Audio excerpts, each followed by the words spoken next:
بسم الله الرحمن الرحيم. الحمد لله رب العالمين،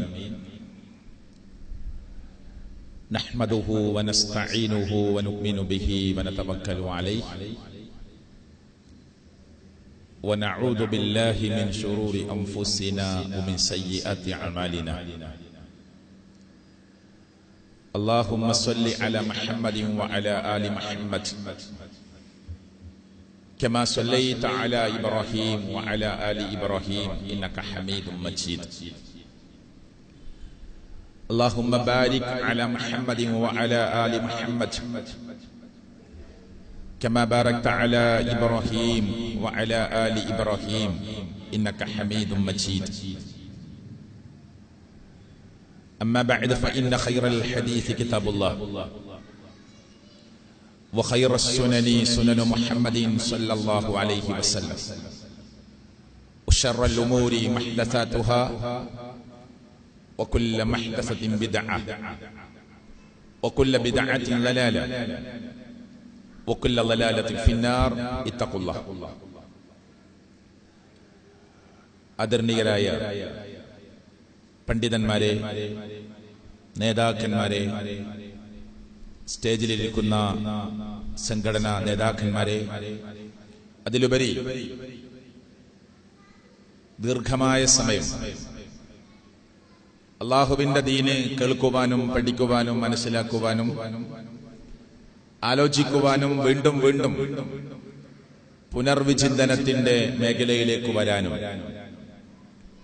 ഈ ടൗൺ ഹാളിൽ വളരെ നേരത്തെ എത്തിച്ചേർന്ന് തന്റെ ഇരിപ്പിടം ഉറപ്പാക്കുകയും പഠിക്കുവാനും മനസ്സിലാക്കുവാനുമുള്ള പരമാവധി കാര്യങ്ങളെ സ്വായത്തമാക്കുവാനും സ്വാംശീകരിക്കുവാനും എത്തിപ്പെട്ട ബഹുമാന്യരായ ഉപ്പമാരെ, ഉമ്മമാരെ, ജ്യേഷ്ഠാനികന്മാരെ, സുഹൃത്തുക്കളെ, സംസാരിക്കേണ്ടതായ വിഷയം സമാധാനത്തിന്റെ സഹവർത്തിത്വം ലോകത്തിന് പഠിപ്പിച്ച, സമാധാനം ലോകത്തിന് ജീവിച്ച് കാണിച്ചു കൊടുത്ത,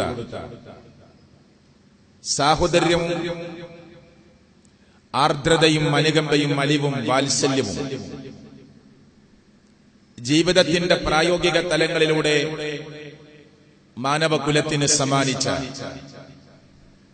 മഹാനായ പ്രവാചകൻ മുഹമ്മദ് റസൂൽ സല്ലല്ലാഹു അലൈഹി വസല്ലമയെ കുറിച്ചുള്ള സംസാരമാണ്. മണിക്കൂറുകൾ നീണ്ടു നിൽക്കുന്ന സംസാരം നിർവഹിച്ചാലും ആ മഹാനായ പ്രവാചകന്റെ സ്വഭാവ വിശേഷണ ഗുണമഹിമകൾ പറഞ്ഞാൽ തീരുകയില്ല എന്ന് സദസ്സിലുള്ള എല്ലാ ആളുകൾക്കും അറിയാവുന്ന സത്യമാണ്. ചരിത്രത്തിന്റെ പിന്നാമ്പുറങ്ങളിലേക്ക് പോകുമ്പോ ചരിത്രത്തെ നിരൂപണം ചെയ്യാൻ ആഗ്രഹിച്ച ഇസ്ലാമിക പണ്ഡിതന്മാരല്ലാത്ത ആളുകൾ ഇസ്ലാമിന്റെ ഹിസ്റ്ററിയെ അപഗ്രഥിക്കാൻ ശ്രമിച്ചവരൊക്കെ അറിഞ്ഞോ അറിയാതെയോ പറഞ്ഞുപോയ വാക്കാണ് കേവലം 23 വർഷക്കാലം കൊണ്ട് ഈ ഡാർക്ക് ഏജിൽ കടന്ന, ജാഹിലിയത്തിൽ കടന്ന, ഇരുണ്ട യുഗത്തിൽ കടന്ന ഒരു സമൂഹത്തെ ലോകത്തിന് തന്നെ ഉത്തമമായ മാതൃകയാണ് എന്ന ലോകരക്ഷിതാവിന്റെ അടുക്കൽ നിന്നുള്ള സർട്ടിഫിക്കറ്റ് വാങ്ങിക്കൊടുത്തുകൊണ്ട് ആ മഹാനായ പ്രവാചകൻ, പൂർണ്ണ നിരക്ഷരനായ പ്രവാചകൻ, മുസ്ലിങ്ങളും മുസ്ലിങ്ങളല്ലാത്തവരുമൊക്കെ എഴുതി വച്ച വാക്കിൽ ഇല്ലുട്രേറ്റഡ് പ്രൊഫറ്റ് ഓഫ് അറേബ്യ, നിരക്ഷരനായ, വായിക്കാൻ അറിയാത്ത, എഴുത്തും വായനയും അറിയാത്ത ഒരു നിരക്ഷരനായ അറേബ്യൻ മണ്ണിലേക്ക് വന്ന പ്രവാചകൻ. ആ പ്രവാചകൻ എങ്ങനെയാണ് പ്രിയപ്പെട്ടവരെ കേവലം 23 വർഷക്കാലം കൊണ്ട് 2 പതിറ്റാണ്ട് സമയത്തിനുള്ളിൽ ഇത്രയും വലിയൊരു മാതൃക സൃഷ്ടിക്കാൻ ലോകം അവസാനിക്കുന്നത് വരെയുള്ള മുസ്ലിം ഉമ്മത്തിന്റെ നാവിലൂടെ ആ പ്രവാചകന്റെ പേര് കേട്ടാൽ സ്വല്ലല്ലാഹു അലൈഹി വസല്ലം എന്ന മനസ്സിരുത്തി ചൊല്ലാൻ പ്രാപ്തമാക്കുന്ന ഒരു മാറ്റത്തിന്റെ ഘട്ടത്തിലേക്ക് എങ്ങനെയാണ് ഈ പ്രവാചകനെ മാറ്റം കൊണ്ടുവരാൻ സാധിച്ചത് എന്നത് ചർച്ച ചെയ്യാതെ പോയിട്ടില്ല ലോകത്തറിയപ്പെട്ട ഒരൊറ്റ തത്വചിന്തകന്മാർ. നിങ്ങൾ പരിശോധിച്ചാൽ ഞാൻ വെറുതെ പറയല്ല. ലോകത്തറിയപ്പെട്ട തത്വചിന്തകന്മാർ, അവർ ക്രൈസ്തവരാകട്ടെ, ഹൈന്ദവരാകട്ടെ, ബുദ്ധമതത്തിന്റെ ആളുകളാകട്ടെ, ജൈനമതത്തിന്റെ ആളുകളാകട്ടെ, ഈ ഏകദൈവ വിശ്വാസത്തിന്റെ അടിത്തറയിൽ ജീവിക്കുന്ന മുസ്ലിം പണ്ഡിതന്മാർ സ്വാഭാവികമായും അത് ചർച്ച ചെയ്യുമെന്നതിൽ അത്ഭുതമില്ല. ബാക്കിയുള്ളവരെല്ലാം അറിയപ്പെട്ട ചിന്തകന്മാർ, തത്വചിന്തകന്മാർ, മതമേലാധ്യക്ഷന്മാർ, അവരൊക്കെ അറിഞ്ഞോ അറിയാതെയോ ആ പ്രവാചകനെ ചർച്ച ചെയ്തു. ഈ രാജ്യത്തിന്റെ രാഷ്ട്രപിതാവായി അറിയപ്പെടുന്ന ഗാന്ധിജി ആദ്യം അദ്ദേഹത്തിന്റെ വായനയിലൂടെ അദ്ദേഹം ലോകത്തോട് അറിയാതെ പറഞ്ഞുപോയി, വാളുകൊണ്ട് മതം പ്രചരിപ്പിച്ച അതിന്റെ ഒരു പ്രചാരകനായിരുന്നു പ്രൊഫറ്റ് മുഹമ്മദ് എന്ന് ഞാൻ വിചാരിക്കുന്നു. വായനയുടെ അകക്കാമ്പുകൾ തേടിയുള്ള യാത്രയിൽ പിന്നെ അതേ ഗാന്ധിജി ലോകത്തോട് പറഞ്ഞ വാക്ക്, പ്രവാചകനെ കുറിച്ച് എഴുതി വെച്ച സാരവത്തായ പുസ്തകത്തിന്റെ താളുകൾ, ഓരോ താളുകളും ഞാൻ വായിച്ച് മറിക്കുമ്പോ എന്റെ ഹൃദയത്തിന് വിങ്ങലായിരുന്നു. എന്റെ ഹൃദയത്തിന് സത്യത്തിൽ ഒരു പ്രയാസമായിരുന്നു. ഇത്രയും മഹത് വ്യക്തിത്വമായ ഒരു മനുഷ്യന്റെ ജീവചരിത്രത്തെ അപഗ്രഥിക്കുവാൻ സമയം കിട്ടിയപ്പോ, ആലോചിക്കുവാനും പഠിക്കുവാനും അവസരം കിട്ടിയപ്പോ, അദ്ദേഹത്തിന്റെ ജീവിതത്തെ കുറിച്ച് വായിച്ച് മറിച്ചുവിട്ട പേജുകൾ ഇത്രയും പെട്ടെന്ന് തീർന്നു പോകുമല്ലോ ഈ പുസ്തകം എന്ന് ഞാൻ എന്റെ മനസ്സുകൊണ്ട് വ്യാകുലതപ്പെട്ടിട്ടുണ്ട് എന്ന് ഈ രാജ്യത്തിന്റെ രാഷ്ട്രപിതാവായി അറിയപ്പെട്ട ഗാന്ധിജി ലോകത്തോട് പറഞ്ഞിട്ടുണ്ട്. ഞാൻ അവിടേക്ക് ദീർഘമായി പ്രവേശിക്കാനല്ല, വ്യത്യസ്തമായ എഴുത്തുകാരന്മാർ, ചിന്തകന്മാർ ലോകത്തിലേക്ക് പറഞ്ഞു വെച്ച വാക്കുകൾ വിശദീകരണത്തിന് വെക്കുകയാണെങ്കിൽ ഏറെ സമയം അതിന് ചെലവഴിക്കേണ്ടി വരും. ചില എഴുത്തുകാരന്മാർ പ്രിയപ്പെട്ടവരെ ലോകത്തോട് പറഞ്ഞ വാക്കിൽ ഒരു വാക്ക് ഞാൻ പറയട്ടെ. മുഹമ്മദ് ഈസ ഡാസ്ലിംഗ് സക്സസ്, ഒരു അത്ഭുതകരമായ, ഒരു മഹാത്ഭുതം സൃഷ്ടിച്ച, ഒരു വല്ലാത്ത വിജയം കണ്ട, അത്ഭുതകരമായ വിജയം കണ്ട ഒരു മഹാനായ, ഒരു ചരിത്രത്തിൽ ഒരിക്കലും എടുത്തു മാറ്റാനാവാത്ത വ്യക്തിത്വമാണ് പ്രൊഫറ്റ് മുഹമ്മദ് എന്ന് ബ്രിട്ടീഷ് എഴുത്തുകാരി ലോകത്തോട് അദ്ദേഹത്തിന്റെ അവളുടെ പുസ്തകത്തിൽ ഇസ്ലാമിനെ കുറിച്ചുള്ള കൃത്യമായ ഒരു പരിശോധനയ്ക്ക് വിധേയമാക്കുന്ന പുസ്തകത്തിൽ എഴുതി വെച്ചു. ഇങ്ങനെ എത്രയോ വാചകങ്ങൾ സാധാരണ പ്രസംഗങ്ങളിൽ കേൾക്കുന്നതാണ് മൈക്കൽ ചഹാട്ടിന്റെ വാക്കുകൾ. ഞാൻ മുസ്ലിങ്ങളല്ലാത്ത ചില ആളുകളുടെ ചില വാക്കുകൾ ആമുഖത്തിൽ ഉദ്ധരിച്ചത് ഇത് ലോകം അറിഞ്ഞോ അറിയാതെയോ അംഗീകരിക്കേണ്ടി വരുന്ന സത്യമാണ്. ലോകരക്ഷിതാവായി അല്ലാഹു തആല പ്രവാചകനെ, ആ പ്രവാചകന്റെ നാമത്തെ ഉയർത്തിയിട്ടുണ്ട്. വറഫഅനാ ലക ദിക്റക്, താങ്കളുടെ നാമം നാം ഇതാ ഉയർത്തിയിരിക്കുകയാണ്. ഇപ്പോൾ ബാങ്ക് കൊടുക്കുന്ന സ്ഥലമുണ്ട് ലോകത്ത്, നേരത്തെ ബാങ്ക് കൊടുത്തുകൊണ്ടിരിക്കുന്നുണ്ട് ലോകത്ത്, ഇനി കുറച്ചു കഴിഞ്ഞാലും ബാങ്ക് വിളിക്കുന്ന സ്ഥലങ്ങളുണ്ട് ലോകത്ത്. അവിടെയൊക്കെ അഷ്ഹദു അന്ന മുഹമ്മദൻ റസൂലുള്ളാഹ്, ഇതാ അള്ളാഹുവിന്റെ പ്രവാചകനാകുന്ന മുഹമ്മദ് സല്ലല്ലാഹു അലൈഹി വസല്ലമയെ ഓർക്കുകയും സാക്ഷ്യപ്പെടുത്തുകയും ചെയ്യുന്ന വാക്കുകൾ ലോകത്തിന്റെ നാനാഭാഗത്തുള്ള മാനവരുടെ കർണപുടങ്ങളിൽ ചെന്നു തട്ടി കുളിർമയുണ്ടാക്കുകയാണ്, ഹൃദയത്തിന് സന്തോഷമുണ്ടാക്കുകയാണ്. എന്തുകൊണ്ട് എന്ന ചോദ്യത്തിന് ഉത്തരം കണ്ടെത്തി എന്റെ വാക്കുകൾ ഞാൻ അവസാനിപ്പിച്ചു. എന്തുകൊണ്ടാണ്? അവസാനത്തെ പ്രവാചകനാണ്. ആ പ്രവാചകനെ കുറിച്ച് അല്ലാഹു തആല പരിശുദ്ധ ഖുർആനിലും തിരുസുന്നത്തിലുമൊക്കെ പഠിപ്പിക്കുന്ന ചില വാചകങ്ങളിൽ ആ പ്രവാചകന്റെ പേര് ഒന്ന് മുഹമ്മദാണ്, ഒന്ന് അഹ്മദാണ്, മറ്റൊരു പേര് അൽ മാഹി എന്നാണ്. എന്നെ അൽ മാഹി എന്ന് പേരിട്ട് വിളിക്കാൻ കാരണം അല്ലാഹു തആല ഞാൻ മുഖേനെ ലോകത്ത് നിന്ന് കുഫറിനെ, സത്യനിഷേധത്തെ എടുത്തു കളയാൻ അല്ലാഹു നിശ്ചയിച്ച, ലോകരക്ഷിതാവ് തെരഞ്ഞെടുത്ത അവസാനത്തെ പ്രവാചകനാണ് ഞാൻ. അതുകൊണ്ടാണ് അൽ മാഹി, ഞാൻ മാഹി എന്ന് പേരിട്ട് വിളിക്കാൻ അർഹനാണ് എന്ന് പ്രവാചകൻ സല്ലല്ലാഹു അലൈഹി വസല്ലമ സഹാബത്തിനോട് പറയുന്നത് സ്വഹീഹായ ഹദീസിൽ കാണാം. അതിനപ്പുറം അനൽ ഹാഷിർ, ഞാൻ ഹാഷിറാണ് എന്ന് പ്രവാചകൻ ലോകത്തെ അറിയിക്കുന്നത് സഹാബത്ത് കൗതുകപൂർവ്വം കേട്ടു നിൽക്കുന്നത് ഹദീസിന്റെ ഗ്രന്ഥത്തിൽ നിന്ന് വായിക്കാൻ പറ്റും. നബിയു തൗബ എന്ന പേരെനിക്കുണ്ട് എന്ന് പ്രവാചകൻ സല്ലല്ലാഹു അലൈഹി വസല്ലമ സഹാബത്തിനെ അറിയിക്കുകയാണ്. വനബിയുർ റഹ്മ, ഞാൻ റഹ്മത്തിന്റെ പ്രവാചകനാണ് എന്ന് പ്രവാചകൻ സല്ലല്ലാഹു അലൈഹി വസല്ലമ അറിയിക്കുന്നത് ഹദീസിന്റെ ഗ്രന്ഥങ്ങളുടെ വായിക്കാൻ പറ്റും. ഇതൊക്കെ പ്രവാചകന് പേരിട്ട് വിളിച്ച നാമങ്ങളാണ്. സുഹൃത്തുക്കളെ, അതിൽ കടന്നു വന്ന ഒരു പേര് തന്നെ നബിയുർ റഹ്മ, കാരുണ്യത്തിന്റെ പ്രവാചകനാണ്, കാരുണ്യത്തിന്റെ ദൂതനാണ്. അതുകൊണ്ടാണ് അല്ലാഹു തആല ഖുർആനിൽ എന്നെ പ്രവാചകൻ മുത്ത് റസൂൽ സല്ലല്ലാഹു അലൈഹി വസല്ലമ ഓതിക്കൊടുക്കുന്ന വചനത്തിൽ അല്ലാഹുവിന്റെ പ്രഖ്യാപനമാണല്ലോ, അവന്റെ സംസാരമാണല്ലോ, അവന്റെ കലാമാണല്ലോ. അതുകൊണ്ട് അല്ലാഹു തആല പറഞ്ഞ ആയത്ത് എല്ലാവർക്കും അറിയാം. വമാ അർസൽനാക ഇല്ലാ റഹ്മത്തൽ ലിൽ ആലമീൻ, ലോകർക്ക് അനുഗ്രഹമായിട്ടല്ലാതെ റഹ്മത്തായിട്ടല്ലാതെ ഒരിക്കലും താങ്കളെ നാം നിയോഗിച്ചിട്ടില്ല എന്ന് ലോകരക്ഷിതാവായ അല്ലാഹു തആല അവന്റെ ഗ്രന്ഥത്തിൽ സൂറത്തുൽ അംബിയ 21-ാമത്തെ അധ്യായത്തിൽ 107-ാമത്തെ വചനത്തിൽ ലോകരക്ഷിതാവ് അറിയിച്ചു. ഇതൊക്കെ നമുക്കറിയുന്ന കാര്യമാണ്. ലോകത്തിന് അനുഗ്രഹമായിട്ടല്ലാതെ ആ പ്രവാചകനെ അല്ലാഹു നിശ്ചയിച്ചിട്ടില്ല.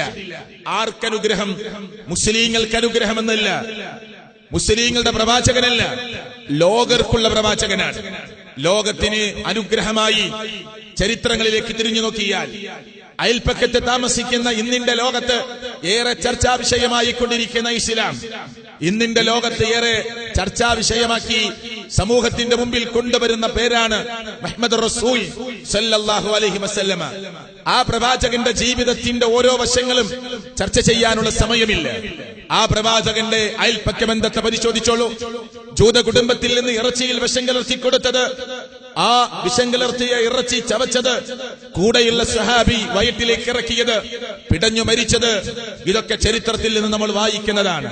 കൂടെയുള്ള സഹാബി ആ വിഷം കലർത്തിയ ഇറച്ചി വായിലിട്ട് ചവച്ച് വയറ്റിലേക്ക് ഇറക്കി പ്രവാചകന്റെ കൺമുമ്പിൽ വെച്ച് ലോകത്തോട് വിട പറഞ്ഞു പോവുകയാണ്.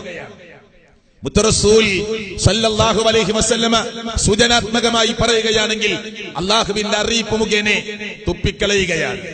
ലോകത്ത് നിന്ന് 63-ാമത്തെ വയസ്സിൽ വിട പറഞ്ഞു പോകുമ്പോ അന്ന് ജൂത കുടുംബത്തിൽ നിന്ന് കിട്ടിയ വിഷാംശം കലർന്ന ഇറച്ചി ഭക്ഷിച്ചതിന്റെ ചവച്ചതിന്റെ വേദന ഞാൻ അനുഭവിക്കുന്നുണ്ട് എന്ന് ആയിഷ റളിയല്ലാഹു അൻഹയുടെ തോളിലേക്ക് ചെരിഞ്ഞു കിടന്ന് അത് അവിടുത്തെ മടിത്തട്ടിലേക്ക് കൂർന്നിറങ്ങി മരണത്തിന്റെ വെപ്രാളത്തിൽ യാ ആയിഷ ഇന്നലിൽ മൗതി ലസക്കറാത്ത് എന്ന് വേദന കൊണ്ട് അവിടുത്തെ അറിയിക്കുന്ന സമയത്ത് പോലും ജൂത കുടുംബത്തിൽ നിന്ന് കടിച്ച ഭക്ഷണത്തിന്റെ വിഷം കലർത്തിയ ഇറച്ചിയുടെ ആ വേദന ഇതാ എന്റെ തൊണ്ടയിൽ എത്തി നിൽക്കുകയാണ് ആയിഷ എന്ന് വിളിച്ചു പറയാൻ മാത്രം പ്രവാചക ജീവിതത്തിൽ ഏറെ വിഷമിപ്പിച്ച ഒരു രംഗമായിരുന്നു അത്. പക്ഷെ എന്നിട്ടും അയൽപ്പക്കത്ത് താമസിക്കുന്ന ജൂത കുടുംബമോ അതല്ലാത്ത കുടുംബമോ എന്ന പരിശോധനയ്ക്ക് വിധേയമാക്കാതെ കറിയുണ്ടാക്കുമ്പോ അല്പം വെള്ളം കൂട്ടിച്ചേർത്ത് ആയിഷ അവിടെ വീടുകളിലേക്ക് എത്തിക്കണമെന്ന് പറഞ്ഞ സാമൂഹ്യ മര്യാദ പഠിപ്പിക്കുന്ന, അയൽപ്പക്ക ബന്ധം പഠിക്കുന്ന, സാമൂഹ്യ പ്രതിബദ്ധതയെ കൂട്ടിച്ചേർക്കുന്ന, മനുഷ്യന്റെ വേദനകളെ തിരിച്ചറിയുന്ന, സമൂഹത്തിന്റെ വേദനകളെ തിരിച്ചറിയുന്ന മഹാനായ പ്രവാചകൻ മുഹമ്മദ് റസൂൽ സല്ലല്ലാഹു അലൈഹി വസല്ലമ. എത്ര പറയാനുണ്ട് സുഹൃത്തുക്കളെ. തമാമ അല്ലെങ്കിൽ തുമാമ എന്ന പേരിൽ അറിയപ്പെടുന്ന യമാമ എന്ന് പറയുന്ന പ്രദേശത്തെ ക്രൈസ്തവ വിഭാഗത്തിന്റെ രാജാവായി വാഴുന്ന യമാമയിലെ തുമാമ എന്നാണ് ചരിത്രത്തിൽ പറയുന്നത്. ക്രൈസ്തവ ലോബികളുടെ രാജാവാണ്. സഹാബാ കിറാമിൽ നിന്ന് പലരെയും ഉപദ്രവിച്ചു. ചരിത്രം ഒന്നുകൂടി കുലങ്കുശമായി അന്വേഷണത്തിന് വിധേയമാക്കിയാൽ പലരെയും കൊന്നുകളഞ്ഞു. ആ മനുഷ്യനെ സഹാബത്തിന്റെ കയ്യിൽ കിട്ടി. ചുരുക്കി പറയട്ടെ, അദ്ദേഹത്തെ സഹാബികൾ ദേഷ്യം കൊണ്ടൊരു സ്ഥലത്ത് കെട്ടിയിട്ട് നിർത്തി. പ്രവാചകൻ വരട്ടെ, തീരുമാനമറിയട്ടെ. പ്രവാചകന്റെ ഒരു വാക്ക് വന്നാൽ ഇമാമയിലെ തുമാമ എന്ന് പറയുന്ന ഹിന്ദെന്ന് പറയുന്ന പെണ്ണിന്റെ മകനായി ലോകത്തറിയപ്പെടുന്ന, ചരിത്രത്തിൽ പറയപ്പെടുന്ന മറ്റൊരു ഹിന്ദല്ല, ശരി ആവട്ടെ, ആ തുമാമ എന്ന് പറയുന്ന നാട് നാട്ടിലെ ക്രൈസ്തവരുടെ രാജാവായി വാണി ആ മനുഷ്യനെ കയ്യിൽ കിട്ടിയപ്പോൾ ചുരുക്കി പറയുകയാണെങ്കിൽ അദ്ദേഹത്തോട് ചോദിക്കുകയാണ്, താങ്കൾക്ക് ഇസ്ലാമിനെ അറിയുമോ? ഈ സമ്പൂർണ്ണ മതത്തെ അറിയുമോ? ഈ സമാധാനത്തിന്റെ മതത്തെ അറിയുമോ? ഇവിടെ ഒരിക്കലും പ്രതികാരം കിട്ടുന്ന മതമല്ല ഇത്. ഞാൻ അള്ളാഹുവിന്റെ ദൂതനാണ്, അവസാനത്തെ പ്രവാചകനാണ്. ലോകർക്ക് സത്യവും അസത്യവും, അതുപോലെ തന്നെ ധർമാധർമ്മങ്ങളും നീതിയും അനീതിയും വെളിച്ചവും ഇരുട്ടും ലോകത്തിന് വ്യക്തമാക്കി കൊടുക്കാൻ, വ്യതിരക്തമാക്കി പഠിപ്പിച്ചു കൊടുക്കാൻ ലോകത്തിന്റെ രക്ഷിതാവായി അള്ളാഹു തെരഞ്ഞെടുത്ത അവസാനത്തെ പ്രവാചകനാണ് ഞാൻ. അതുകൊണ്ട് തുമാമ, നീ എന്നിൽ വിശ്വസിക്കുന്നുണ്ട് തുമാമ എന്ന് ചോദിക്കുന്ന രംഗം ചരിത്രത്തിൽ നിന്ന് വായിക്കാൻ പറ്റും. അദ്ദേഹം അറപ്പോടെ, വെറുപ്പോടെ, പുച്ഛ മനസ്സോടെ താങ്കളെ ഞാൻ വിശ്വസിക്കുന്നില്ല, ഉണ്ടെങ്കിൽ പിന്നെ ഞാൻ എന്തിന് ഇങ്ങനൊരു വേഷം കെട്ടണം? താങ്കളെയും താങ്കളുടെ അനുയായികളെയും ഏറെ കണ്ട് വെറുക്കുന്ന ഒരു വ്യക്തിത്വമാണ് ഞാനെന്ന് പ്രഖ്യാപിക്കുകയാണ്. ശരി, ചരിത്രത്തിൽ അതിന്റെ പിറ്റേ ദിവസവും തുടർ സംസാരങ്ങൾ നടക്കുകയാണ്. ഒരിക്കലും മാറുകയില്ലെന്ന് കണ്ട, ജീവിതത്തിൽ മാറ്റത്തിന് തയ്യാറല്ലെന്ന് കണ്ട തുമാമയെ പ്രവാചകൻ സഹാബത്തിനോട് പറയുകയാണ്, വിട്ടു, അദ്ദേഹം അദ്ദേഹത്തിന്റെ വഴിക്ക് പോവട്ടെ, അദ്ദേഹം അദ്ദേഹത്തിന്റെ വഴിക്ക് പോവട്ടെ. ചരിത്രത്തെ എന്നും വർഗീയവൽക്കരിക്കാൻ ശ്രമിക്കുന്ന ആളുകൾ ലോകത്ത് കടന്നു വന്നിട്ടുണ്ട്. അവർ ഇസ്ലാമിന്റെ ചരിത്ര ഗ്രന്ഥങ്ങളെ മറിച്ചു നോക്കണം. 1400 വർഷങ്ങൾക്ക് പിറകിലുള്ള പ്രവാചകന്റെ വിട്ടുവീഴ്ചയുടെ, പ്രവാചകൻ കൊടുത്ത ക്ഷമയുടെ, പ്രവാചകൻ കാണിച്ച ഏറ്റവും വലിയ ആർദ്രതയുടെ ചരിത്ര ഗ്രന്ഥങ്ങളിൽ നിന്ന് ആ വരികൾ പ്രിയപ്പെട്ടവരെ നാം നെഞ്ചോട് ചേർത്ത് വെക്കണം. ലോകമറിയണം. അദ്ദേഹത്തോട് പോവാൻ പറയുന്നു, പൊയ്ക്കോളൂ, താങ്കളെ ആരും എന്റെ അനുചരന്മാരിൽ നിന്ന്, സഹാബാക്കളിൽ നിന്ന് ആരും താങ്കളെ സ്പർശിക്കുകയില്ല, പൊയ്ക്കോളൂ എന്ന് പറഞ്ഞുകൊണ്ട് അദ്ദേഹത്തെ വെറുതെ വിടുകയാണ്. പക്ഷേ മണൽ തരികളെ തള്ളി മാറ്റി കാൽപാദങ്ങൾ മുന്നോട്ട് നീക്കി കടന്നു പോകുന്ന തുമാമയുടെ മനസ്സിൽ ഒരു ഉൾവിളി ഉണ്ടാവുകയാണ്. ആരാണ് ഈ മനുഷ്യൻ? എന്തൊരു വിട്ടുവീഴ്ചയാണ് ഇയാൾ ചെയ്യുന്നത്? ഞാൻ ഒരിക്കലും പ്രതീക്ഷിച്ചില്ല ഒരു തിരിച്ചുപോക്ക്. ഞാൻ എത്രയോ ഉപദ്രവം നടത്തി, കൊലപാതകം നടത്തി, ആ പ്രവാചകന്റെ കരങ്ങളിൽ ഒരു പ്രതിയായി എത്തിപ്പെട്ടിട്ട്, അധികാരവും എല്ലാം ഉണ്ടായിട്ട് ഒരു വാക്ക് അദ്ദേഹം പറഞ്ഞാൽ എന്നെ എന്തും ചെയ്യാൻ തയ്യാറായി നിൽക്കുന്ന അനുചരന്മാരുടെ ഒരു കൂട്ടമുണ്ടായിട്ട് എന്നെ വെറുതെ വിട്ട് എനിക്ക് മാപ്പ് തരുന്ന, എനിക്ക് എന്റെ റൂട്ടിൽ പോകാമെന്ന് അനുവദിക്കുന്ന, എനിക്ക് ഫ്രീഡം തരുന്ന, എനിക്ക് നിനക്കിഷ്ടമുണ്ടെങ്കിൽ ഈ മതം സ്വീകരിക്കാം, അല്ലെങ്കിൽ നിനക്ക് പോകാമെന്ന് പറയുന്ന ആരാണ് ഈ മഹാവ്യക്തിത്വം? ആ ഹൃദയത്തിന്റെ ഉള്ളിലുണ്ടായ ഉൾവലി അദ്ദേഹത്തെ തിരിച്ചു നടക്കുകയാണ്. പ്രവാചകൻ സല്ലല്ലാഹു അലൈഹി വസല്ലമയുടെ അടുക്കൽ വന്നിട്ട് അദ്ദേഹം പ്രഖ്യാപിക്കുന്നു, എനിക്ക് ഏറ്റവും വെറുപ്പുള്ള വ്യക്തി താങ്കളായിരുന്നു, എനിക്ക് ഏറ്റവും വെറുപ്പുള്ള ആളുകൾ താങ്കളുടെ അനുചരന്മാരായിരുന്നു. ഇല്ല, ഇന്നു മുതൽ ഞാനിതാ മാറ്റി പ്രഖ്യാപിക്കുകയാണ്, എനിക്ക് ഏറ്റവും ഇഷ്ടപ്പെട്ട ആള് ഈ പ്രവാചകനായ മുഹമ്മദ് റസൂൽ സല്ലല്ലാഹു അലൈഹി വസല്ലമയാണ്. എനിക്ക് ഏറ്റവും ഇഷ്ടപ്പെട്ട ആളുകൾ നിങ്ങളുടെ അനുചരന്മാരായ സഹാബാ കിറാമാണ്. അതുകൊണ്ട് അഷ്ഹദു അല്ലാ ഇലാഹ ഇല്ലല്ലാഹ് വഅഷ്ഹദു അന്ന മുഹമ്മദൻ റസൂലുള്ളാഹി എന്ന് പ്രഖ്യാപിച്ച് ചരിത്രത്തിൽ നെറ്റിൽ സംവിധാനങ്ങളിലൂടെ സെർച്ച് നടത്തി നിങ്ങൾക്ക് അദ്ദേഹത്തിന്റെ പേരടിച്ചാൽ റളിയല്ലാഹു അൻഹു എന്ന് ബ്രാക്കറ്റിൽ കൊടുത്തുകൊണ്ട് അദ്ദേഹത്തിന്റെ ചരിത്രം നമുക്ക് വായനക്ക് മുന്നിലെത്തുകയാണ്. അദ്ദേഹത്തിന്റെ ചരിത്രം നമുക്ക് കൺകുളിർമ നൽകുകയാണ്. പ്രവാചകന്റെ ചരിത്രങ്ങളെല്ലാം പരിശോധനയ്ക്ക് വിധേയമാക്കാം. അയൽപ്പക്ക ബന്ധങ്ങൾ എങ്ങനെ ചേർത്തു, കൂട്ടുകുടുംബങ്ങളോട് എങ്ങനെ പെരുമാറി, കുട്ടികളോട് എങ്ങനെ ഇടപെട്ടു, ആനയായി ഞാൻ കളിക്കാമെന്ന് പറഞ്ഞ് കാൽമുട്ടുകൾ നിലത്ത് കുച്ചിവെച്ച് കൈകൾ നിലത്ത് പതിപ്പിച്ച് ചെരിഞ്ഞു നിന്ന് പേരക്കുട്ടികളെ പുറത്തു വെച്ച് റഹ്മത്തുല്ലിൽ ആലമീനായ അശറഫുൽ ഖൽഖായ മുഹമ്മദ് മുസ്തഫ സല്ലല്ലാഹു അലൈഹി വസല്ലമ ലോകം കണ്ട മനുഷ്യരിലെ മഹാവ്യക്തിത്വം, ലോകം കണ്ട ചരിത്ര പുരുഷന്മാരിൽ മഹാവ്യക്തിത്വം, ലോകം കണ്ട ഏറ്റവും വലിയ തങ്ങൾ പേരക്കുട്ടികൾക്ക് മുന്നിൽ കൈയും കാലുമൊക്കെ കുത്തിവെച്ച് കുട്ടികൾക്ക് മുന്നിൽ ഞാൻ കളിക്കാൻ റെഡിയാവുകയാണ് എന്ന് പ്രഖ്യാപിച്ച് ആ കുട്ടികളെ സന്തോഷിപ്പിക്കുന്ന പ്രവാചകൻ കുട്ടികൾ കളിക്കുന്ന മൈതാനത്തേക്ക് കയറി ചെന്ന് അവിടേക്ക് കടന്നു ചെന്ന്, മക്കളെ ഞാനിതിലൂടെ കടന്നു പോകുന്നുണ്ട്, അസ്സലാമു അലൈക്കും എന്ന് ആ മക്കളോട് സലാം പറഞ്ഞ് ആ മക്കൾ ഓടി വന്ന് പ്രവാചകന്റെ കൈകളിൽ പിടിച്ച് സലാമടക്കി ആ കുട്ടികളുടെ തലയിലൂടെ കൈ തടവിക്കൊടുത്ത് തലോടിക്കൊടുത്ത് ആ മക്കളോട് കുശലാന്വേഷണം നടത്തി തിരിച്ചു പോകുന്ന ഏറെ തിരക്കുള്ള ഏറെ ബാധ്യതകളുള്ള ദഅവത്തിന്റെ വലിയ ഭാരം ചുമലിലേറ്റി നിൽക്കുന്ന അതേ തന്റെ സമൂഹത്തോടും രാജ്യത്തോടും കടപ്പാടുകളേറെ ചെയ്തു തീർക്കാനുള്ള അള്ളാഹുവിന്റെ പ്രവാചകന്മാരിൽ അവസാനത്തെ പ്രവാചകനായ മുഹമ്മദ് റസൂൽ സല്ലല്ലാഹു അലൈഹി വസല്ലമ മാതൃക സൃഷ്ടിച്ചു എന്നത് ഞാൻ വിശദീകരിക്കേണ്ടതില്ല. ഇനി ബാക്കിയുള്ള മതവിഭാഗങ്ങളോടൊക്കെ അങ്ങനെ തന്നെയായിരുന്നു. പരിശുദ്ധ ഖുർആനിലെ ആയത്തുകൾ നമുക്ക് ഓതിത്തരുന്നത് ആ പ്രവാചകനാണ്. സമയത്തിന്റെ കുറവ് കൊണ്ട് ഞാൻ കോർവകൾ നഷ്ടപ്പെടുത്തി ചില കാര്യങ്ങൾ പറയട്ടെ. ഇന്ന് ഏറെ ചർച്ച ചെയ്തുകൊണ്ടിരിക്കുകയാണ് ഈ മതത്തെയും ഈ പ്രവാചകനെയും. ആണല്ലോ യുദ്ധം ചെയ്യാൻ പറയുന്ന മതമാണ് ഇസ്ലാം എന്ന് പ്രഖ്യാപിക്കുന്നു. യുദ്ധത്തിന് അനുവാദം കൊടുക്കുന്ന മതമാണ്. അന്യമതത്തിൽപ്പെട്ടവരെ കണ്ടാൽ കൊന്നുകളയണമെന്ന് പറയുന്ന മതത്തിൽ അതേ ആ മതത്തിന്റെ വേദഗ്രന്ഥമാണ് പരിശുദ്ധ ഖുർആൻ. ഖുർആനിലെ ആയത്തുകൾ വക്രീകരിച്ചുകൊണ്ട് അടർത്തി മാറ്റി സന്ദർഭത്തിൽ നിന്ന് എടുത്തു മാറ്റി ലോകത്തിന്റെ മുമ്പിൽ കേൾപ്പിക്കുകയും തെറ്റിദ്ധരിപ്പിക്കുകയും ചെയ്തുകൊണ്ടിരിക്കുന്ന ചില പശ്ചാത്തലങ്ങളുണ്ട്. അതൊന്നും ഞാൻ വിശദീകരിക്കാൻ ഈ സമയം ഉപയോഗപ്പെടുത്തുന്നില്ല. പക്ഷെ പഠിക്കണം. ലോക യുദ്ധങ്ങളെ കുറിച്ചറിയണം. ഹിരോഷിമയെ കുറിച്ചറിയണം. നാഗസാക്കിയെ കുറിച്ചറിയണം. ജാപ്പാനിസ്റ്റുകളെ കുറിച്ചറിയണം. ലോകത്തിന്റെ നാനാഭാഗത്ത് യുദ്ധക്കെടുതികളിൽ മരണപ്പെട്ടു പോയ ലക്ഷക്കണക്കിന് മനുഷ്യരെ അറിയണം. 11 കിലോമീറ്റർ ചുറ്റളവിൽ നാഗസാക്കിയുടെയും ഹിരോഷിമയുടെയും ആ ബോംബർ വിമാനം തകർന്നു വീഴുമ്പോ നോക്കി നിന്ന 11 കിലോമീറ്റർ അപ്പുറം നിൽക്കുന്നവന്റെ കൺപുരികങ്ങൾ വരെ കരിഞ്ഞുപോയതും കാഴ്ചശക്തി ഒരിക്കലും തിരിച്ചു കിട്ടാത്ത വിധത്തിൽ നഷ്ടപ്പെട്ടു പോയതുമായ ചരിത്രങ്ങളെ അറിയണം. പോരാ സുഹൃത്തുക്കളെ, ഇന്നും ജനിച്ചു വീഴുന്ന മക്കൾ അംഗവൈകല്യമുള്ളവരായി ഹിരോഷിമയുടെ മണ്ണിൽ നാഗസാക്കിയുടെ മണ്ണിൽ ലോകത്തിന്റെ വ്യത്യസ്തമായ കെടുതികൾ നടന്ന സ്ഥലങ്ങളിൽ ഇന്നും ജനിച്ചു വീഴുന്ന മക്കൾ അല്ലേ.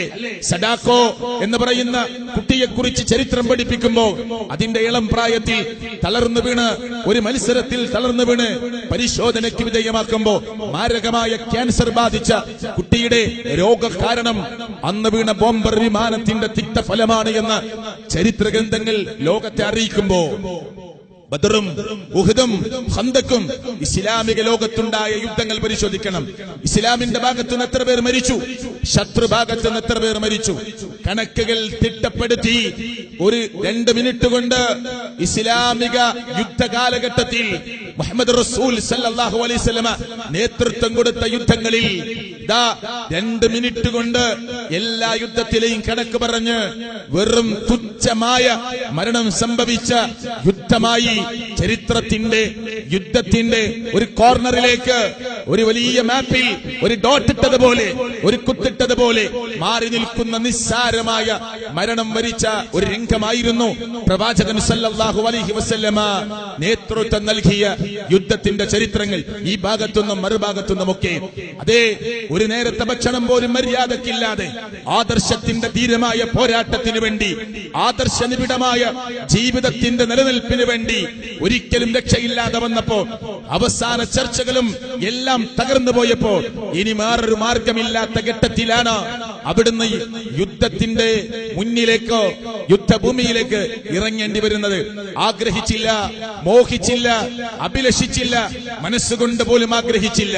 ഇത് അവസാനത്തെ ഘട്ടം, അതല്ലാത്തൊരു മാർഗമില്ല എന്ന ഒരു സന്ദർഭവും സാഹചര്യവും വന്നപ്പോഴാണ് ഇസ്ലാമിന്റെ യുദ്ധങ്ങൾ ഉണ്ടായത്.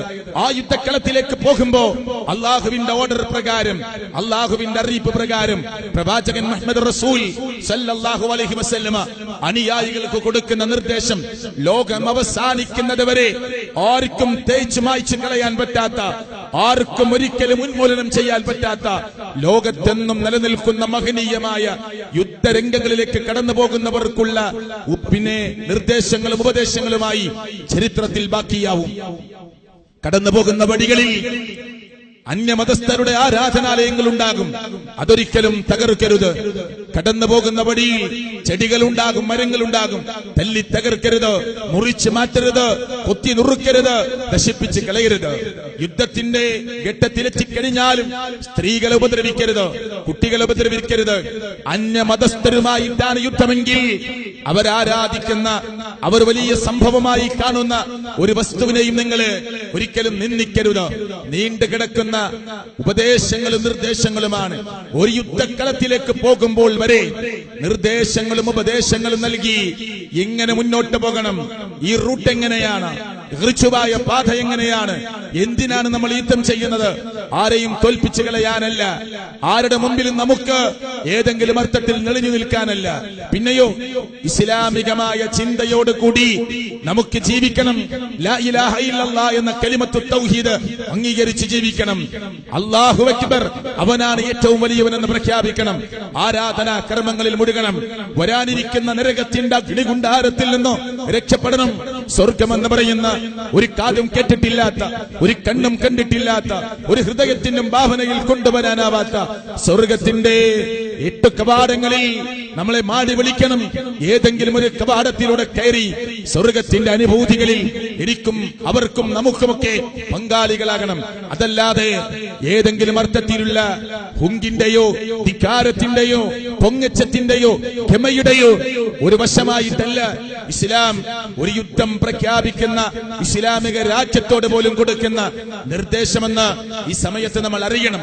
പ്രവാചകൻ സല്ലല്ലാഹു അലൈഹി വസല്ലമ ഈ കാര്യങ്ങളൊക്കെ വളരെ വ്യക്തമായി തന്റെ അനുചരന്മാർക്ക് ഓർമ്മപ്പെടുത്തി കൊടുക്കുകയും ഉപദേശിക്കുകയും അത് ഇന്നും ലോകത്തിന്റെ മുമ്പിൽ മാതൃകയായി നിലനിൽക്കുകയുമാണ്.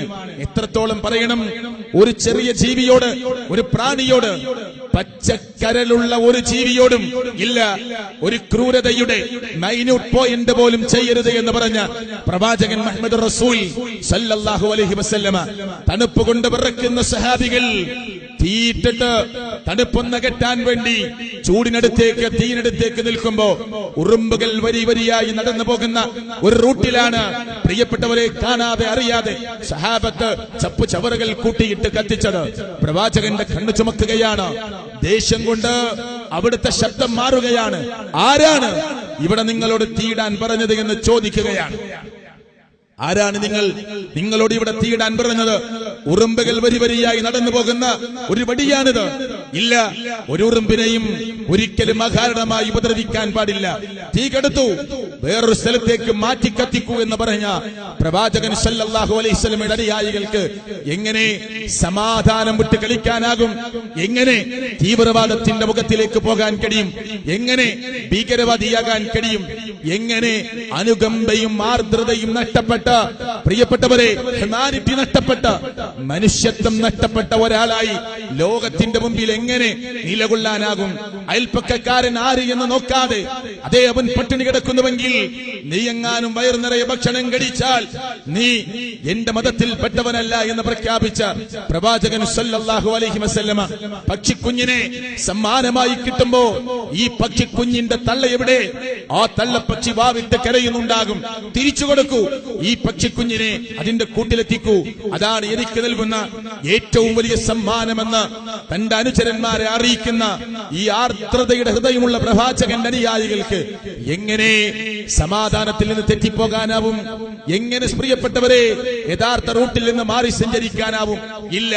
ഇനി ഞാൻ പരിശുദ്ധ ഖുർആനിലെ 1-2 വചനങ്ങളെ ഓർമ്മപ്പെടുത്തുകയാണ്. 1-2 വചനങ്ങളെ. ഉദിനലില്ലദീന യുഖാതലൂന ബിഅന്നഹും ളുലിമു, നിങ്ങൾ ആക്രമിക്കപ്പെട്ടു എന്ന കാരണത്താൽ, നിങ്ങൾക്ക് യുദ്ധം ചെയ്യാൻ അനുവാദമുണ്ട് എന്ന് പറയുന്ന പരിശുദ്ധ ഖുർആനിലെ വചനം. വഇന്നല്ലാഹ അലാ നസ്രിഹിം ലഖദീർ, അല്ലാഹു എല്ലാത്തിനും എങ്ങനെ സഹായിക്കാനും ശക്തിയുള്ള ഒരു വല്ലാത്ത ശക്തിയാണ് അല്ലാഹ് എന്നറിയിക്കുന്ന ആയത്ത്. എങ്കിൽ തൊട്ടടുത്ത ആയത്ത് അമുസ്ലിങ്ങളായ മനുഷ്യരിലേക്ക് എത്തിച്ചു കൊടുക്കണം. മുസ്ലിങ്ങളല്ലാത്തവരിലേക്ക് വാട്സപ്പിലൂടെ, ഫേസ്ബുക്കിലൂടെ, ആധുനിക സോഷ്യൽ മീഡിയ സംവിധാനത്തിലൂടെ നാം അറിയിച്ചു കൊടുക്കണം. ആയത്തിന്റെ ബാക്കി എന്താണ്? തൊട്ടടുത്ത ആയത്ത് എന്താണ്? അല്ലദീന ഉഖ്രിജൂ മിൻ ദിയാരിഹിം ബിഗൈരി ഹഖ്. എപ്പോ യുദ്ധത്തിന് അനുവാദമുണ്ട് എന്ന് പറയുന്ന ആയത്തുണ്ടല്ലോ ഖുർആനിൽ, നിങ്ങളുടെ പ്രവാചകൻ ഓതിത്തുന്ന ആയത്ത്, അള്ളാഹുവിന്റെ സംസാരം എങ്കിൽ തൊട്ടടുത്ത ആയത്ത് എന്താ? അതേ, അങ്ങനെ ആയത്തുണ്ട്. എന്നിട്ട് കാരണങ്ങൾ നിരത്തിയിട്ടുണ്ട്.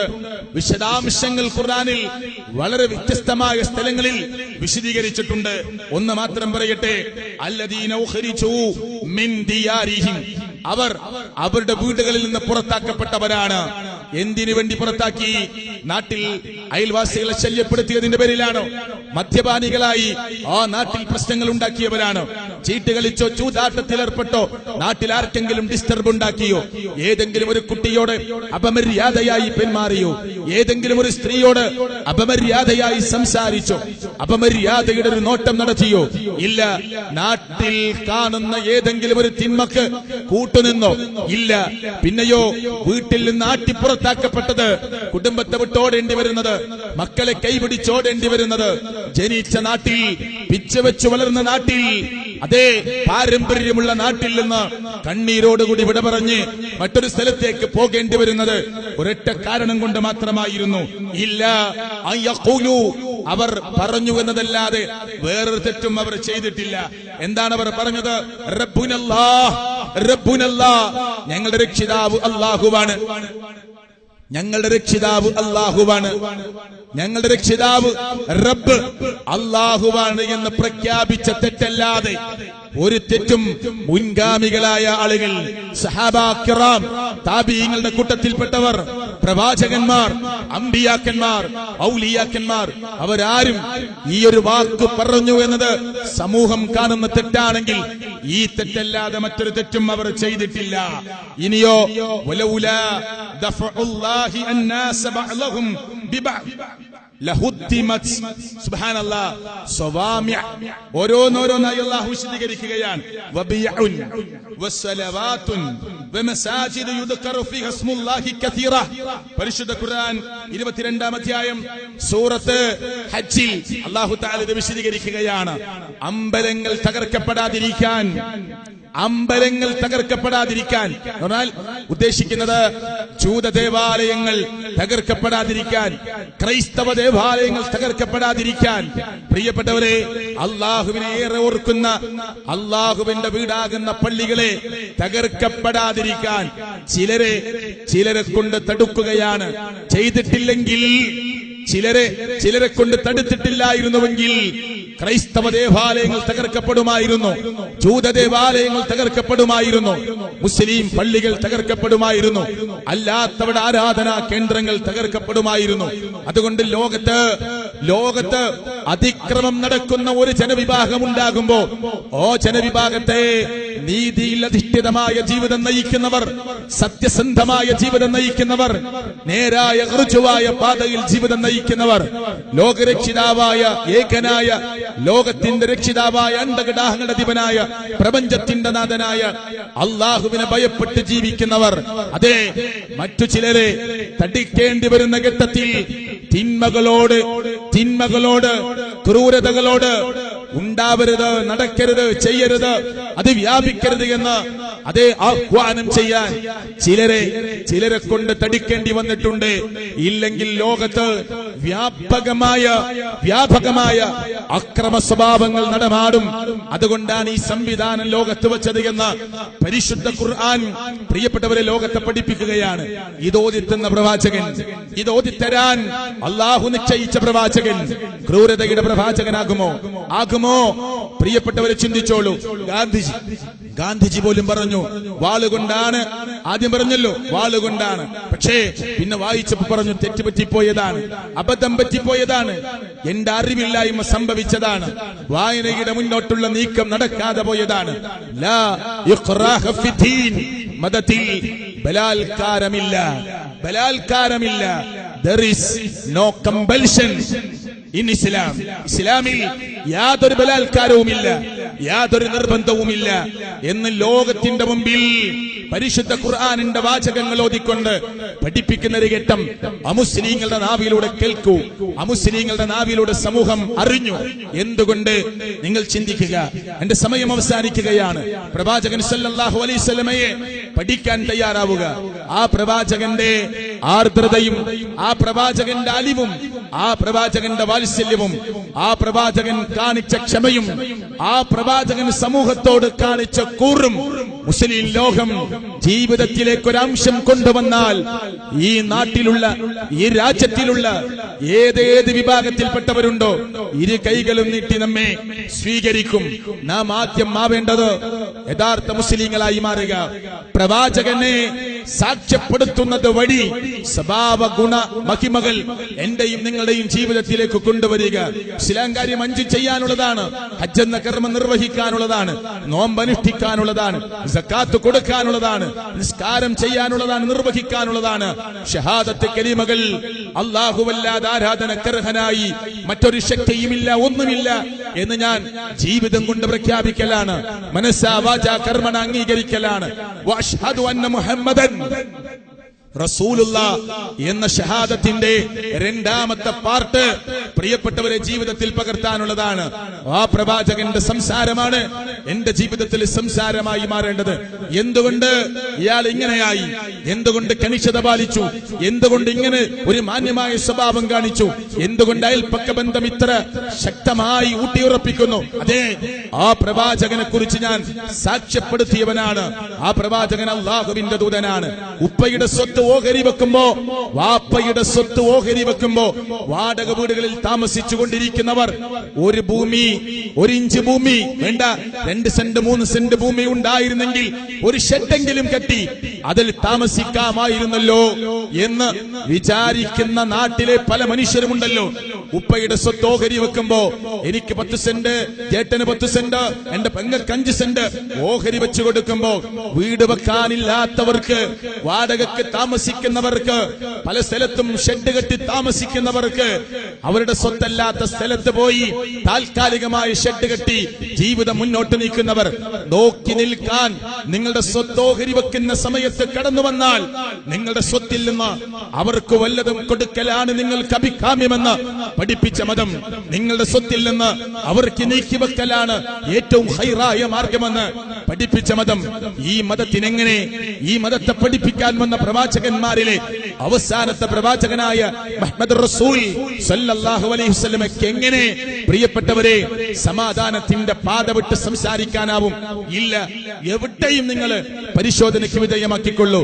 ഒരു ഉപ്പയുടെ സ്ഥാനത്ത്, വല്ലിപ്പയുടെ സ്ഥാനത്ത്, ഭർത്താവിന്റെ സ്ഥാനത്ത്, അതുപോലെ തന്നെ ഒരു ഭരണാധികാരിയുടെ സ്ഥാനത്ത്, അയൽപ്പക്കക്കാരൻ എന്ന നിലക്ക് രാജ്യത്തോട് കാണിക്കുന്ന കൂറും പ്രതിബദ്ധതയും സ്ഥാപിക്കുന്ന സ്ഥലത്ത്, ഇന്ത്യ രാജ്യമെന്ന് പറയുന്ന ഭാരതത്തിന്റെ മണ്ണിൽ നാനാത്വത്തിൽ ഏകത്വം അംഗീകരിക്കുന്ന, ബഹുസ്വരതയെ കാത്തു സൂക്ഷിക്കുന്ന, മതേതരത്വം ഉറപ്പുവരുത്താൻ ഭരണഘടന, അതിൽ വരികൾ, അതെ അതിനുവേണ്ടി പേജുകളും പാരഗ്രാഫും മാറ്റിവെച്ച ഒരു ഭരണഘടനയുള്ള ഈ ഭാരതത്തിൽ ജീവിക്കുന്ന മുസ്ലിങ്ങളും അല്ലാത്തവരും അറിയണം, ഏറ്റവും വലിയ ജനാധിപത്യം പഠിപ്പിച്ച നേതാവാണ് മുഹമ്മദ് റസൂൽ സല്ലല്ലാഹു അലൈഹി വസല്ലമ.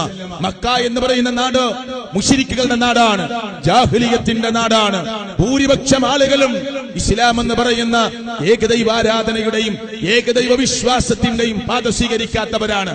എന്നിട്ടോ ആ രാജ്യം വിട്ടുപോകാൻ കൊതിച്ചില്ല, ആ രാജ്യം വിട്ട് യാത്ര പോകാൻ മോഹിച്ചില്ല. മക്കയെ വിട്ട് മദീനയിലേക്ക് പോകുമ്പോ പ്രവാചകന്റെ കണ്ണ് നിറഞ്ഞ് കുടുകുടാ കണ്ണുനീര് താടിരോമങ്ങൾ ഒലിച്ചിറങ്ങി. തിരിഞ്ഞു നിന്നിട്ട് പറഞ്ഞു, മക്ക, നിന്നെ വിട്ടു പോകാൻ എനിക്ക് താല്പര്യമില്ല. ഞാൻ ജനിച്ച നാട്, ഞാൻ പിച്ചവെച്ച് നടന്ന നാട് മുശ്രിക്കുകളുടെ നാടാണ്, ബിംബാരാധകന്മാരുടെ നാട്. അള്ളാഹുവിനെ മാത്രം ആരാധിക്കാൻ ഉണ്ടാക്കിയ ലോകത്തിൽ 1ാമത്തെ ഭവനമാകുന്ന ഗ്രീനിച്ച് രേഖയിൽ സ്ഥിതി ചെയ്യുന്ന കഅബാലയം എന്ന് പറയുന്ന പവിത്രമായ ആ നമ്മുടെ കിബില, അതെ അത് സ്ഥിതി ചെയ്യുന്ന മക്ക എന്ന് പറയുന്ന മണ്ണ്, അത് മുശ്രിക്കുകളുടെ നാട്. ആ കഅബാലയത്തിനുള്ളിൽ 300 ബിംബങ്ങളാ, പുറത്ത് വേറെയും. പ്രിയപ്പെട്ടവരെ, പ്രവാചകൻ ജീവിക്കുന്ന കാലത്ത് എന്നിട്ടും ആ പ്രവാചകൻ ആ നാട് വിട്ടു പോകാൻ ആഗ്രഹിച്ചില്ല. ആ നാടിനോട് ക്രൂരത ചെയ്തില്ല. ജനിച്ച മണ്ണിനോടും വളർന്ന മണ്ണിനോടും സ്നേഹം കാണിച്ചു നിന്നു. മക്ക നിന്നെ വിട്ടു പോകാൻ താല്പര്യമില്ല മക്ക. ഈ നാട്ടിലെ മനുഷ്യരെന്നെ ആട്ടി പുറത്താക്കിയിട്ടില്ലായിരുന്നുവെങ്കിൽ ഞാൻ നിന്നെ വിട്ടു പോകുമായിരുന്നില്ല എന്ന് ജനിച്ച മണ്ണിനോട് കൂറ് കാണിക്കാൻ, പ്രതിബദ്ധത കാണിക്കാൻ, മതേതരത്വ രാജ്യത്ത് ജീവിക്കുന്ന, നാനാത്വത്തിൽ ഏകത്വം പഠിപ്പിക്കുന്ന ഭാരതത്തിന്റെ മണ്ണിൽ ജീവിക്കുന്ന മുസ്ലിങ്ങളെ ഏറ്റവും വലിയ ജനാധിപത്യത്തിന്റെ, മതേതരത്വത്തിന്റെ, ബഹുസ്വരതയുടെ ഏറ്റവും വലിയ സന്ദേശം നൽകുകയായിരുന്നു മഹാനായ പ്രവാചകൻ മുഹമ്മദ് റസൂൽ സല്ലല്ലാഹു അലൈഹി വസല്ലമ. ആ പ്രവാചകന് സമാധാനത്തിന്റെ പാത വിട്ടു എന്നല്ല, സമാധാനത്തിനെതിരായി നിൽക്കുന്ന ഒരു ചെറിയ പോയിന്റിൽ പോലും ആരോടും സഹകരിക്കാതെ സമാധാനത്തിന്റെ പാതകൾ എവിടെയൊക്കെയുണ്ടോ അതെല്ലാം ഫ്ലെക്സിബിളായി മനുഷ്യർക്ക് വേണ്ടി വിട്ടുവീഴ്ച ചെയ്തു കൊടുക്കുന്ന ആദർശത്തിന്റെ രംഗത്ത് കണിശത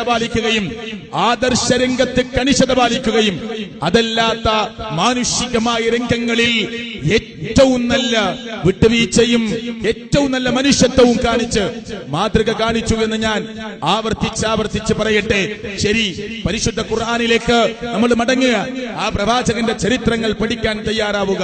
ലോകത്ത് ഒരുപാട് പ്രശ്നങ്ങൾ നടന്നുകൊണ്ടിരിക്കുകയാണ്. വേദനിക്കുന്നവർ, കഷ്ടപ്പെടുന്നവർ, അതുപോലെ നിത്യജീവിതത്തിൽ പ്രയാസം അനുഭവിക്കുന്നവർ, അതുമാത്രമല്ല ന്യൂനപക്ഷത്തിന്റെ പേരിൽ പീഡിതരായി പോകുന്നവർ. ദളിത് കുടുംബത്തിൽ ജനിച്ചപ്പോ ആ 2 മക്കളെ ജനൽവാതിൽ വഴി പെട്രോൾ ഒഴിച്ച് തീ കൊളുത്തി ഒന്നുമറിയാത്ത, പുരുഷത്വമറിയാത്ത, സ്ത്രീത്വമറിയാത്ത, അതുപോലെ തന്നെ പ്രായപൂർത്തിയെത്തിയിട്ടില്ലാത്ത 2 മക്കളെ പെട്രോൾ ഒഴിച്ച് കൊന്നുകളഞ്ഞ്. നിങ്ങൾ ആലോചിക്കുന്നുണ്ടോ? എങ്കിൽ ഇസ്ലാം പറഞ്ഞത് കേൾക്കണം. ഈ രാജ്യത്തിലെ മുഴുവൻ മനുഷ്യർക്കും അറിയിച്ചു കൊടുക്കണം. എന്താ? യുദ്ധത്തിൽ കുട്ടികളെ നിങ്ങൾ നശിപ്പിക്കരുത്, കൊല്ലരുതെന്ന് പറഞ്ഞു. അമുസ്ലിങ്ങളുടെ കൂട്ടത്തിൽ നിന്ന് കുട്ടികൾ മരിച്ചു. പ്രിയപ്പെട്ടവരെ, ആ കുട്ടികളെ കൊന്ന വാർത്ത എറിഞ്ഞപ്പോ പ്രവാചകൻ കരയുകയാണ്. സഹാബത്ത് പറഞ്ഞു, നബിയേ, അല്ലാഹുവിന്റെ ദൂതനെ, മരിച്ച കുട്ടികൾ നമ്മുടെ കൂട്ടത്തിൽപ്പെട്ട ആളുകളുടെ മക്കളല്ല, മുശ്രിക്കുകളുടെ കൂട്ടത്തിൽപ്പെട്ട ആളുകളുടെ മക്കളാണ് എന്ന് പറഞ്ഞപ്പോ കരച്ചിലിന്റെ ശക്തി കൂടി വിങ്ങി കരഞ്ഞിട്ട് ചോദിച്ചു, സഹാബ, മക്കൾക്കെന്ത് മതം? കുല്ലു വലദിൻ യൂലദു അലൽ ഫിത്ര, എല്ലാ മക്കളും ജനിച്ചു വീഴുന്നത് ശുദ്ധ പ്രകൃതിയിലല്ലേ? ആ മക്കൾക്കെന്ത് മതം? അവർക്കെന്ത് യുദ്ധം? എന്ത് സംഭവിച്ചു ആ മക്കൾക്ക് എന്ന് ചോദിച്ച് നമ്മിൽപ്പെട്ട ആളുകളുടെ മക്കളല്ലാത്ത മറ്റു മതത്തിൽപ്പെട്ടവരുടെ മക്കളാണ് എന്നറിഞ്ഞപ്പോ കരച്ചിലിന്റെ ശക്തി കൂട്ടി തേങ്ങി കരഞ്ഞ പ്രവാചകനെ അറിയണം. കുടുംബത്തിൽപ്പെട്ടവരെ കൊന്നു, കുടുംബത്തിൽപ്പെട്ടവരെ നശിപ്പിച്ചു, അല്ലാത്തവരെ ഉപദ്രവിച്ചു. അല്ലേ? ചരിത്രങ്ങളേറെ പറയാനുണ്ട്. അവസാനം മക്ക ഫത്ഹാകുന്ന സമയത്ത് അവരെ കൺമുമ്പിൽ കിട്ടുമ്പോ അവരൊക്കെ വിറയ്ക്കുകയാണ്. അവരോട് പറഞ്ഞ വാക്കുകൂടി ഞാൻ ഓർമ്മപ്പെടുത്തട്ടെ. പ്രതികാരം ഇന്ന് നടപ്പിലാക്കുമെന്ന് വിചാരിച്ചിരിക്കുന്നവർ, സഹാബത്തിന്റെ കൂട്ടത്തിൽ നിന്ന് തന്നെ ഒരാൾ വിളിച്ചു പറഞ്ഞു, ഇത് പ്രതികാരത്തിന്റെ ദിവസമാണ് എന്ന്. പക്ഷേ അല്ലാഹുവിന്റെ പ്രവാചകൻ ഓ സഹാബിയേക്കാൾ ശബ്ദമുയർത്തി. അവിടെ നിൽക്കുന്ന മുമ്പ് ക്രൂരത ചെയ്തവർ, അവിടെ നിൽക്കുന്ന മുമ്പത്തെ കുറ്റവാളികൾ, അവിടെ നിൽക്കുന്ന മുമ്പത്തെ കൊലയാളികൾ, അവിടെ നിൽക്കുന്ന മുമ്പത്തെ അക്രമികൾ, അവര് കേൾക്കെ പറഞ്ഞു, ഇദ്ഹബൂ അൻതും തുലഖാ, നിങ്ങൾക്ക് പോകാം. ഇസ്ലാം എന്ന് പറയുന്ന ഋജുവായ മതം നിങ്ങൾക്ക് സ്വീകരിക്കാൻ പറ്റുമെങ്കിൽ സ്വീകരിക്കാം. ഈ മതത്തിന്റെ അനുയായികളായി വർത്തിക്കാൻ പറ്റുമെങ്കിൽ വർത്തിക്കാം. ഇല്ല, ബലാത്കാരമില്ല, അധികാരം ചെലുത്തുന്നില്ല, ഇല്ല, നിങ്ങൾക്ക് പോകാം, നിങ്ങൾ സ്വാതന്ത്ര്യരാണ്, നിങ്ങൾക്ക് ഫ്രീഡം ഉണ്ട് എന്ന് വിളിച്ചു പറഞ്ഞ പ്രവാചകനെ നമ്മൾ അറിയണം, പ്രവാചകനെ നമ്മൾ മനസ്സിലാക്കണം. പരിശുദ്ധ ഖുർആൻ ആ നബിയോട് പറഞ്ഞ വാക്ക് പോലും ദഅവത്തിന്റെ പ്രോജ്വലമായ മുഖത്തേക്ക് ഇറങ്ങുന്ന നമ്മൾ അറിയണം. ഫദക്കിർ ഇന്നമാ അൻത മുദക്കിർ ലസ്ത അലൈഹിം ബിമുസൈതിർ ഇല്ലാ മൻ തവല്ല വകഫർ ഫയുഅദിബുഹു അല്ലാഹുൽ അദാബൽ അക്ബർ ഇന്ന ഇലൈനാ ഇയാബഹും ثم ഇന്ന അലൈനാ ഹിസാബഹും. നബിയേ, താങ്കൾ ഉത്ബോധനം നടത്തുക മാത്രമാണ് താങ്കളുടെ ഡ്യൂട്ടി. താങ്കൾ അധികാരം ചെലുത്തേണ്ടവനല്ല, ബലാത്കാരം ചെലുത്തേണ്ടവനല്ല, വേറെ ഏതൊരർത്ഥത്തിലും ഒരിക്കലും പ്രലോഭനം നടത്തേണ്ട ആളല്ല, പ്രകോപനം ഉണ്ടാക്കേണ്ട ആളുമല്ല. ഇത് ഉപദേശിക്കുക, പറഞ്ഞു കൊടുക്കുക, ഉത്ബോധനം നടത്തുക. തിരിഞ്ഞു പോകുന്നവർ പോകട്ടെ, പിരിഞ്ഞു കളയുന്നവർ പിരിഞ്ഞു പോകട്ടെ, നിഷേധിക്കുന്നവർ നിഷേധിക്കട്ടെ. അവരെ ശിക്ഷിക്കേണ്ട ബാധ്യത ഞാൻ ഏറ്റെടുത്ത ബാധ്യതയാണ്. അവർക്ക് തിരിച്ചു വരാനുള്ളത് നമ്മുടെ അടുക്കിലേക്കാണ്. അവരെ ചോദ്യം ചെയ്യേണ്ടതും നാമാണ്. അതുകൊണ്ട് നിരാശപ്പെടേണ്ടതില്ല, വെപ്രാളപ്പെടേണ്ടതില്ല. ഖുർആനിന്റെ ആയത്തിലൂടെ പ്രിയപ്പെട്ടവരെ, ഒരു യാത്ര നടത്താൻ നമ്മൾ തയ്യാറായാൽ ആരാണ് ആ പ്രവാചകൻ? ആ പ്രവാചകന്റെ ചരിത്രത്തിലേക്ക് നമ്മൾ പോവാൻ തയ്യാറായാൽ ആരാണ് ആ പ്രവാചകൻ എന്ന് എത്രയും പെട്ടെന്ന് മനസ്സിലാകും. അതുകൊണ്ടാണ് വ്യത്യസ്തമായ ആളുകൾ, ബെർണാഡ് ഷാ പറഞ്ഞു, സരോജിനി നായിഡു പറഞ്ഞു, അവരൊക്കെ പറഞ്ഞ വാക്കുകൾ വായിക്കുകയാണെങ്കിൽ ഇതുപോലൊരു പ്രവാചകൻ ലോകത്ത് ഏതെങ്കിലും ഒരു നേതാവിന് നീതിപൂർവമായി തന്റെ അണികളെ പിടിച്ചു നിർത്താനാവുമെങ്കിൽ ലോകത്ത് പ്രൊഫറ്റ് മുഹമ്മദ്, ആ പ്രവാചകൻ തിരിച്ചു വരണമെന്ന് പറഞ്ഞ മുസ്ലിം നേതാക്കന്മാരുണ്ട്.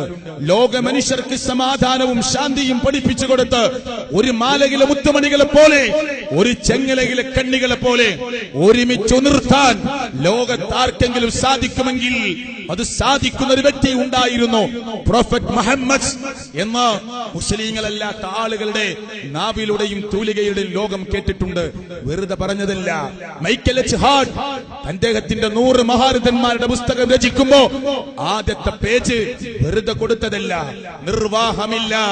ആ പ്രവാചകൻ ആദ്യത്തെ പേജ് കൊടുക്കുകയല്ലാതെ ഒന്നാമത്തെ 100-ൽ ഒന്നാമനായി ആ പ്രവാചകന്റെ പേര് വെക്കുകയല്ലാതെ എന്റെ മുമ്പിൽ രാഷ്ട്രീയ, സാമൂഹിക, സാംസ്കാരിക ഏതേത് മേഖലകൾ പരിശോധിച്ചാലും ആ പ്രവാചകന്റെ പേര് വെക്കുകയല്ലാതെ വേറെ മാർഗമില്ല എന്ന് പ്രിയപ്പെട്ടവരെ മൈക്കൽ എച്ച് ഹാർട്ട് പറഞ്ഞത് വെറുതെയല്ല.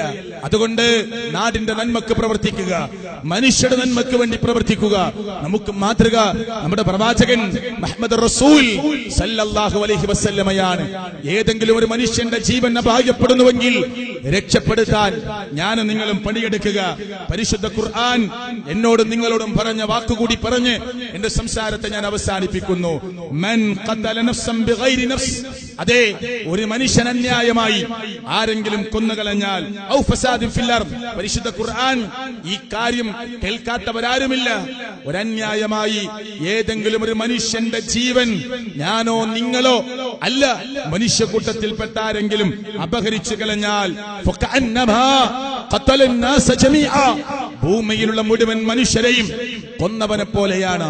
എങ്കിൽ ഏതെങ്കിലും ഒരു മനുഷ്യന്റെ രക്ഷയ്ക്ക് വേണ്ടി ആരെങ്കിലും പണിയെടുത്താൽ, വമൻ അഹ്യാഹാ, രക്ഷപ്പെടുത്താൻ, ഏതെങ്കിലും ഒരു മനുഷ്യന്റെ ജീവൻ രക്ഷപ്പെടുത്താൻ, പ്രയാസത്തിൽ കിടക്കുന്ന, സ്ലാബിന്റെ ചുവട്ടിൽ കിടക്കുന്ന, അഴുക്കുചാലിൽ വീണ് കിടക്കുന്ന, ഓടയിൽ വീണ് പോയിട്ടുള്ള, ഫ്ലൈറ്റ് അപകടം നടന്നുകൊണ്ടിരിക്കുന്ന, തീവണ്ടി ദുരന്തം നടക്കുന്ന സ്ഥലത്ത്, വെള്ളപ്പൊക്കമുള്ള സ്ഥലത്ത്, ആർത്തിരമ്പി കടന്നു വന്ന തിരമാലകൾ മനുഷ്യരെ വിഴുങ്ങിക്കളയുന്ന സ്ഥലത്ത് എനിക്കും നിങ്ങൾക്കും പ്രവേശിക്കാൻ പറ്റുമെങ്കിൽ, പറ്റുന്ന വിധത്തിൽ പ്രവേശിച്ച ഒരു മനുഷ്യന്റെ ജീവൻ രക്ഷപ്പെടുത്താൻ പറ്റുമെങ്കിൽ ലോകത്തുള്ള മുഴുവൻ മനുഷ്യരെയും രക്ഷപ്പെടുത്തിയവനെ പോലെയാണ് അവൻ എന്ന് പരിശുദ്ധ ഖുർആൻ 5-ാം അധ്യായം സൂറത്ത് മാഇദ 32-ാമത്തെ വചനത്തിൽ പറഞ്ഞത് നമ്മൾ മറന്നുപോകരുത്. മാസങ്ങൾക്ക് മുമ്പ് ദുബായിയുടെ മണ്ണിൽ ഫ്ലൈറ്റ് നിന്ന് കത്തിയപ്പോ, ദുബായിയുടെ റൺവേയിൽ ഒരു വിമാനം നിന്ന് കത്തിയപ്പോ അവിടുത്തെ അഗ്നി ശമന സേന വിഭാഗത്തിന്റെ തലവൻ അവിടുത്തെ ജാതി നോക്കിയില്ല, മതം നോക്കിയില്ല, ഫ്ലൈറ്റിൽ ആരാ യാത്രക്കാരെന്ന് നോക്കിയില്ല. മുസ്ലിങ്ങൾ വളരെ കുറവുള്ള യാത്ര വിമാനമായിരുന്നു അത്. അതൊന്നും പരിഗണിക്കാതെ ആ വിമാനത്തിൽ അവസാനത്തെ യാത്രക്കാരനെയും രക്ഷപ്പെടുത്തുന്നത് വരെ തീയിനോടുള്ള പോരാട്ടം നടത്തി. അവസാനം അയാളുടെ ജീവൻ നഷ്ടപ്പെട്ടു പോയി. അതാണ് ഒരു മുസ്ലിമിന്റെ ക്വാളിറ്റി, അതാണ് ഒരു മുസ്ലിമിന്റെ വ്യക്തിത്വം. ജാതിയും മതവും വർഗവും വർണ്ണവും ഹൈറ്റും വെയിറ്റും ഒന്നും നോക്കാൻ പറഞ്ഞിട്ടില്ല. ഒരു മനുഷ്യന്റെ ജീവൻ അപായപ്പെടുകയാണെങ്കിൽ അവിടെ രക്ഷാപ്രവർത്തനത്തിൽ ഏർപ്പെട്ട് രക്ഷപ്പെടുത്തി കൊടുക്കാൻ അള്ളാഹുവിന്റെ തൗഫീഖിനാൽ നമുക്ക് സാധിച്ചാൽ അത് ഈ രാജ്യത്തോട്, മനുഷ്യരോട്, ലോകത്തോട് ചെയ്യുന്ന നന്മയാണ്. ഈ ഖുർആനിന്റെ വചനം ഓതി തന്ന പ്രവാചകൻ ഇതിന്റെ വ്യാഖ്യാനം പഠിപ്പിച്ച പ്രവാചകൻ, ഇത് സ്വഹാബത്തിന് ഓതിക്കൊടുത്ത പ്രവാചകൻ, ഇതിന്റെ വ്യത്യസ്തമായ തലങ്ങൾ വിശദീകരിച്ചു കൊടുക്കുന്ന പ്രവാചകൻ. ആ പ്രവാചകനെ നെഞ്ചിലേറ്റിയിട്ടുണ്ടോ? ഉണ്ടെങ്കിൽ എനിക്ക് നല്ല ഭർത്താവാകാനാകും, എനിക്ക് നല്ല ഉപ്പയാകാൻ പറ്റും, എനിക്ക് നല്ല വല്യപ്പയാവാൻ പറ്റും, എനിക്ക് നല്ല അയൽവാസിയാകാൻ പറ്റും, എനിക്കൊരു പഞ്ചായത്തിന്റെയോ സ്റ്റേറ്റിന്റെയോ രാജ്യത്തിന്റെയോ നല്ല ഭരണാധികാരിയാകാൻ പറ്റും. ആവട്ടെ, സാധിക്കട്ടെ. സമയം വൈകിപ്പോയി എന്ന് പ്രത്യേകം ഓർത്തുകൊണ്ട് ഞാൻ എന്റെ സംസാരത്തെ അവസാനിപ്പിക്കുകയാണ്. കൂടുതൽ നമ്മുടെ മുത്ത് റസൂൽ സല്ലല്ലാഹു അലൈഹി വസല്ലമയെ അറിയാനും പഠിക്കാനും ജീവിതത്തിലേക്ക് കൊണ്ടുവരാനും ആ മെസ്സേജുകൾ ലോകത്തിന്റെ നാനാഭാഗത്തേക്ക് കൈമാറാനും അതിനുവേണ്ടി എന്റെ ജീവിതത്തിന്റെ ഒരു ഭാഗം നീക്കിവെക്കാനും എനിക്കും നിങ്ങൾക്കും സാധിക്കട്ടെ എന്ന് ആഗ്രഹിച്ചും പ്രത്യാശിച്ചുകൊണ്ടും മോഹിച്ചുകൊണ്ടും എന്റെ വാക്കുകൾ അവസാനിപ്പിക്കുന്നു. റബ്ബനാ ആതിനാ ഫിദ്ദുനിയ ഹസന വഫിൽ ആഖിറതി ഹസനത വഖിനാ അദാബന്നാർ. ആമീൻ ആമീൻ ബിറഹ്മതിക യാ അർഹമർ റഹീമീൻ. سبحانك اللهم وبحمدك أشهد أن لا إله إلا أنت أستغفرك وأتوب إليك. السلام عليكم ورحمة الله وبركاته.